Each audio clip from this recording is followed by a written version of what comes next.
Hello everyone, কেমন আছো সবাই? আজকে আমরা চলে আসলাম ঐতিহাসিক কাঠগোলা বাগান বাড়িতে। চারপাশে সবুজ গাছপালা আর তার মাঝখান দিয়ে চলে গেছে এক টুকরো পথ।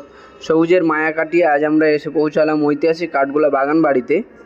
টিকিট কেটে যখন আমরা মূল ফটক দিয়ে ভেতরে প্রবেশ করলাম, মনে হলো যেন এক পলকে ইতিহাসে কোনো পুরনো পাতায় পা রাখলাম। চারপাশে ছড়িয়ে আছে প্রাচীন কীর্তি আর রাজকীয় সব নিদর্শন। এই রাজপ্রাসাদের প্রতিটি কোণ, প্রতিটি জিনিস যেন আজও পুরনো দিনে রাজকীয়তার গল্প বলে। এরপর আমরা উঠে গেলাম প্রাসাদের ছাদে। ছাদ থেকে নিজের পুরো বাগানবাড়ির দৃশ্যটা এক কথায় অসাধারণ লাগছিল। আর এই সুন্দর জায়গায় প্রিয় বন্ধুদের সাথে কাটানোর মুহূর্তগুলো সত্যিই স্মৃতির পাতায় জমা হয়ে থাকবে। বাগানবাড়ির ভেতরে থাকা পুকুরে গিয়ে তো চোখ জুড়িয়ে গেল। শান্ত জলে রঙিন মাছেদের খেলা লেন্সবন্দি করলাম।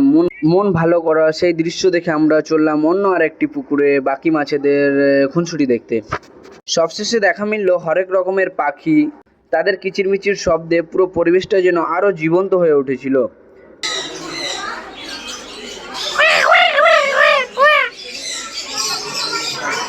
আজিম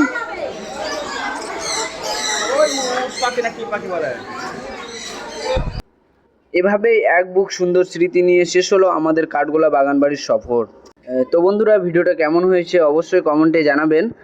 আর ভিডিওটা যদি ভালো লেগে থাকে লাইক কমেন্ট শেয়ার করতে ভুলবেন না। কি জি স্যার?